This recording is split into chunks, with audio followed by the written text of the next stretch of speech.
Cette semaine, le gouvernement a validé plusieurs mesures à destination des personnes souffrant de handicap, notamment des aides pour la réalisation d'équipements facilitant l'accès aux handicapés. Dès mardi s'ouvriront les journées polynésiennes du handicap à Pire-Est. C'est un sujet que nous aborderons avec notre invitée, Henriette Kamia, présidente de l'association Teniu Otehuma. Mercredi, le Conseil des ministres a abordé deux sujets concernant les personnes atteintes de handicap: le soutien aux travaux d'accessibilité et la simplification des procédures administratives. Fin 2018, l'Assemblée avait voté une loi de pays permettant d'obtenir des dégrèvements d'impôts pour la réalisation de travaux pour faciliter l'accès aux personnes handicapées. L'objectif est d'inciter les administrations, les sociétés et même les particuliers à participer à cet effort. Le Conseil des ministres a aussi allégé les modalités de versement pour les prestations aux personnes porteuses de handicap lourds. Elles seront effectives à partir du 2 mai. Et pour parler plus en détail de ce sujet, je reçois Henriette Kamia, présidente de l'association Teniu Otehuma. Bonsoir. Bonsoir. Alors, du mardi 23 au vendredi 26 avril prochain, s'ouvre au parc Auretiniho à Pire-Est les journées polynésiennes du handicap. Que proposez-vous durant ces journées? En fin de compte, lors de ces journées, nous avons plusieurs propositions.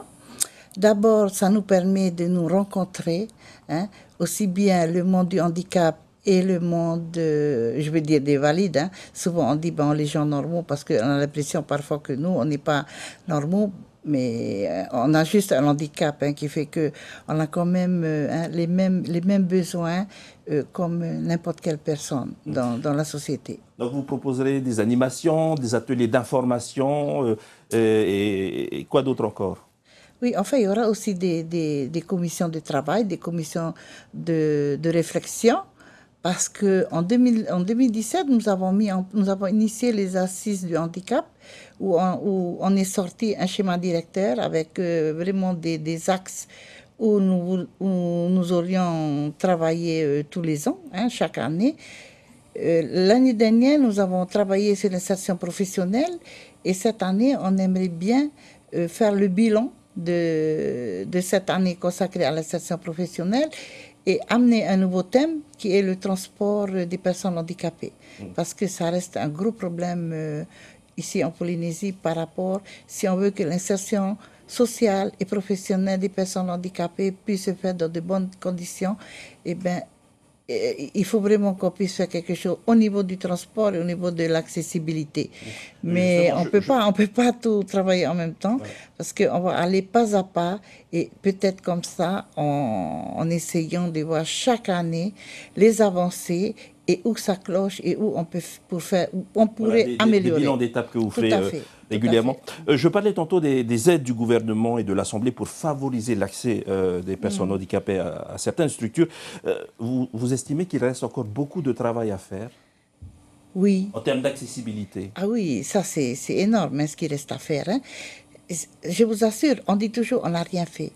En fin de compte, avant 2014, chacun de nous, on faisait notre petit chacun, on était dans notre coin, on faisait notre petits travaux au niveau de nos associations et tout. Et aujourd'hui, depuis 2015, nous sommes tous réunis pour essayer ensemble d'avoir un projet commun et qu'on puisse chaque année mesurer les avancées et puis les points où on a réussi et voir là où on n'a pas réussi, comment faire pour améliorer.